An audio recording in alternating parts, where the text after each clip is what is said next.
یہ پروگرام ہی نہ بناؤ کہ تمہاری لڑائی ہو، اور فرمایا پھر اگر ہو جائے نا تو پھر صبر کے ساتھ مقابلہ کرو، پھر ڈٹ کے مقابلہ کرو، اور پھر یاد رکھو کہ یہ جو جنت ہے یہ تلواروں کے سائے میں ہے، جنت تلواروں کے سائے میں تمہیں ملے گی۔ پھر ڈٹنا سیکھو۔ پہلے تو بات یہ کہ تم یہ ارادہ ہی نہ کرو لڑائی، اور اگر کبھی ہو جائے وہ لوگوں کو بتاؤ کہ ہیں ہم پرامن لوگ، پر دین کے لیے کھڑا ہونا ہو تو پھر ہم سے زیادہ کسی کو کھڑا بھی نہیں ہونا آتا، پھر ہم سے زیادہ کسی کے پاس طاقت بھی نہیں۔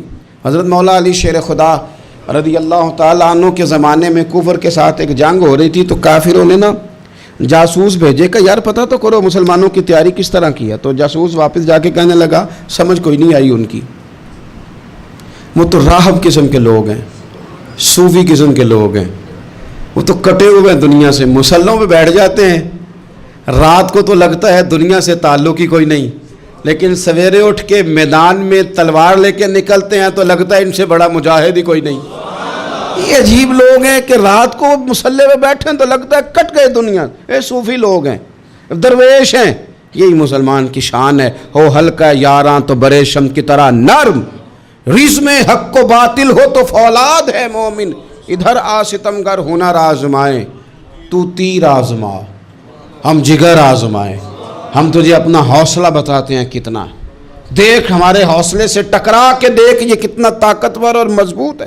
تو عزیز بھائی، اگر زندگی میں آپ کو صبر کرنا آ گیا، میں بڑے دنوں سے یہ عنوانات بیان کر رہا ہوں، اور آج تو خصوصی طور پر رمضان شریف کے اس جمعے میں اپیل کرنا چاہتا ہوں آپ سے کہ کمزور باتیں کرنی چھوڑ دیں، مایوسی کے جملے اپنی زندگی سے نکال دیں۔ ہم مسلمان ہیں، آپ بیمار ہو گئے ہیں تو یہ بھی خدا کا فضل ہے، گناہ معاف ہوں گے۔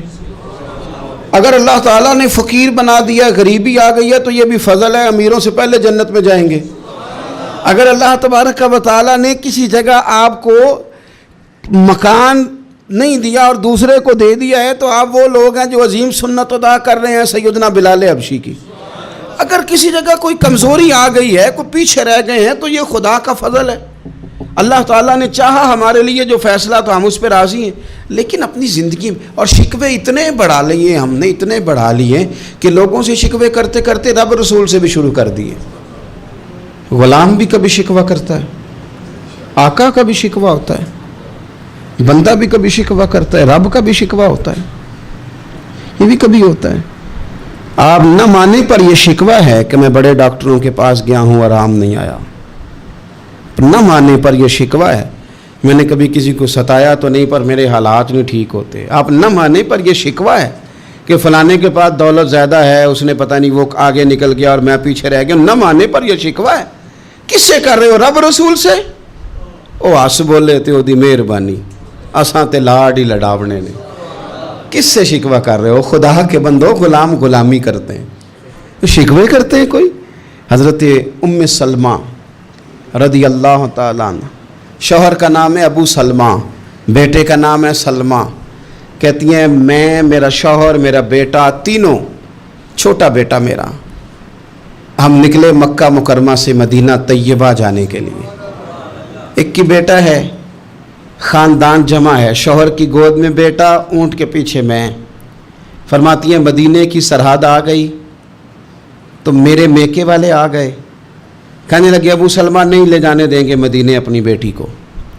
میں نے کہا میں مسلمان ہوں، میں تو اپنے شوہر کے ساتھ مدینے جاؤں گی۔ انہوں نے کہا نہیں جا سکتے، تو نے جانا ہے تو جا، ہماری بیٹی نہیں جائے گی۔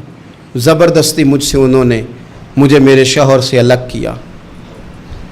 کہتی ہیں پھر میرے شوہر کے قبیلے والے آ گئے، وہ کہنے لگے اگر تم اپنی بیٹی کو نہیں نہ جانے دیتے تو یہ جو ہمارا پوتا ہے یہ ہماری نسل ہے، تمہارا نہیں، اسے ہم نہیں جانے دیں گے۔ وہ بچہ اپنی طرف کھینچتے تھے، میں اپنی طرف کھینچتی تھی، مدینے کی سرحد پہ۔ یہ جھگڑا زمین کے لیے نہیں ہو رہا، مکان کے لیے نہیں ہو رہا، حضور کے مدینے جانے کے لیے ہو رہا، حضور کے مدینے جانے کے لیے ہو رہا، مدینے جانے کے لیے ہو رہا۔ لنگ کئی مہینے تے برس گئے تے تیری دید نو دیدے ہی ترس گئے۔